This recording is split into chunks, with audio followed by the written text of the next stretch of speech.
हमारा सिर्फ एक सवाल है, क्या हिंदुस्तान की सरकार ने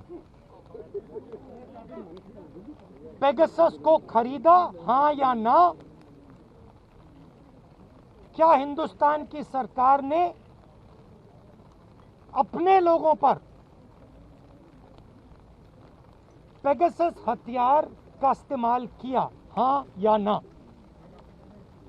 हम सिर्फ ये जानना चाहते हैं। हमें क्लियरली बताया गया है, सरकार ने बताया है कि पेगासस पे कोई भी बातचीत नहीं होगी हाउस में। मैं हिंदुस्तान के युवाओं से, जनता से पूछना चाहता हूं, आपके फोन के अंदर नरेंद्र मोदी जी ने एक हथियार डाला है, मेरे खिलाफ वो हथियार का प्रयोग किया गया, सुप्रीम कोर्ट के खिलाफ उस हथियार का प्रयोग किया गया, बाकी नेताओं के खिलाफ वो हथियार प्रयोग किया गया, प्रेस के लोगों के खिलाफ ये हथियार का प्रयोग किया गया, एक्टिविस्ट के खिलाफ इस हथियार का प्रयोग हुआ। तो सदन में बात क्यों नहीं होनी चाहिए? क्या कारण है कि सदन में बात नहीं हो रही है?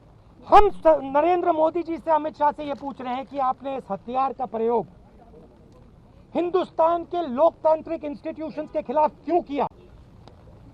हिंदुस्तान के लोकतंत्र ने क्या किया है जो आपने इस हथियार को लोकतंत्र के खिलाफ यूज किया है? यह सवाल है। आज राहुल गांधी और कुछ विपक्ष के नेता जब सवाल पूछने संसद के पटल को छोड़ करके संसद के बाहर आते हैं और सवाल पूछते हैं, तो इन सवालों का जवाब जनता भी देना चाहती है और हम भी चाहते हैं इन सवालों का जवाब राहुल गांधी को दिया जाए। राहुल जी, आपने कहा कि आज पूरा विपक्ष जो है वो पूरा विपक्ष आज एक हो गया है और एक होकर ये कुछ सवाल पूछ रहा है। राहुल जी, ये तथाकथित विपक्ष एक कब नहीं था? आज ममता जी भी चाय पी रही हैं सोनिया गांधी जी के साथ, आप कह रहे हैं कि हम सब एक हो गए। आप याद करिए 2018 में कर्नाटक में किस प्रकार ये तमाम विपक्ष के नेता एक दूसरे के हाथ पकड़ करके मंच पर मौजूद थे। ममता जी, मायावती जी, सोनिया जी, ये सारे लोग मंच पे मौजूद थे और कह रहे थे हम तमाम नेता एक होकर भारतीय जनता पार्टी को हराएंगे, हम मोदी जी के विचारधारा के खिलाफ अपनी आवाज को बुलंद करेंगे। क्या नतीजा हुआ? क्या नतीजा हुआ? दूसरा प्रश्न राहुल जी ने उठाया कि हमारी आवाज को पार्लियामेंट में दबाया जा रहा है। राहुल जी, कौन किसकी आवाज दबा रहा है? ये हिंदुस्तान की जनता आज टेलीविजन के माध्यम से देख रही है, सब कुछ टीवी पे आता है। कौन दबा रहा है आवाज को?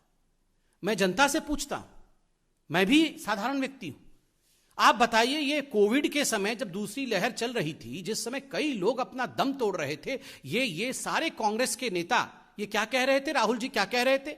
अभी बुलाओ, विशेष सत्र बुलाओ, अभी हम कोरोना के ऊपर चर्चा करना चाहते हैं। We want to discuss about corona, we want to discuss about COVID. उस समय आप विशेष सत्र बुलाना चाहते थे। आज वास्तविक सत्र चल रहा है, उसमें एक दिन कोरोना के ऊपर चर्चा नहीं, एक दिन कोविड के ऊपर कोई चर्चा नहीं। जब आदरणीय प्रधानमंत्री खुद कहते हैं आप तीक्ष्ण सवाल पूछिए, कठिन सवाल पूछिए, हम जवाब देंगे, यही लोकतंत्र है, तो आप सवाल पूछते नहीं है कोरोना पे। जब आदरणीय प्रधानमंत्री जी मीटिंग रखवाते हैं, सभी पार्टी के लोग, सभी दल के लोग आए, हम एकजुट होकर बैठेंगे, तीसरी लहर में किस प्रकार लड़ाई लड़नी है, हर जिले में कैसे एक ऑक्सीजन प्लांट खुलना है, उस पर हम चर्चा करेंगे। कांग्रेस वाले नदारत रहते हैं, उस समय वो दिखते नहीं है, वो उस मीटिंग का बहिष्कार करते हैं।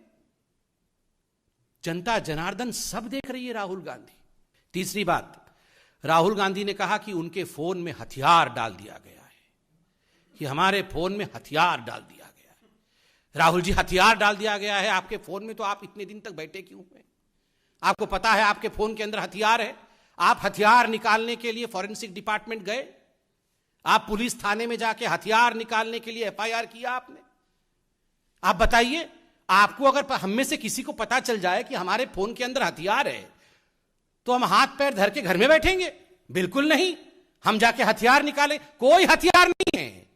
जो चीज है नहीं उसका हथियार बना करके पार्लियामेंट को रोकना, एक नॉन एग्जिस्टेंट इशू को इशू बना करके किस प्रकार वो हथियार के रूप में काम करे ताकि ये लोग पार्लियामेंट से नदारत रहे, ताकि असली मुद्दों पर चर्चा ना हो, ताकि पार्लियामेंट स्टॉल हो जाए, यही इनका हथियार है। आज भी इस मंच से मैं कहना चाहूंगा, राहुल जी, आपके फोन में हथियार है तो तुरंत फोन को जाके पार्लियामेंट के थाना में आप सरेंडर करिए, हथियार निकलवाइए। हथियार रख के फोन में मत चलिए, ये अच्छी बात नहीं है।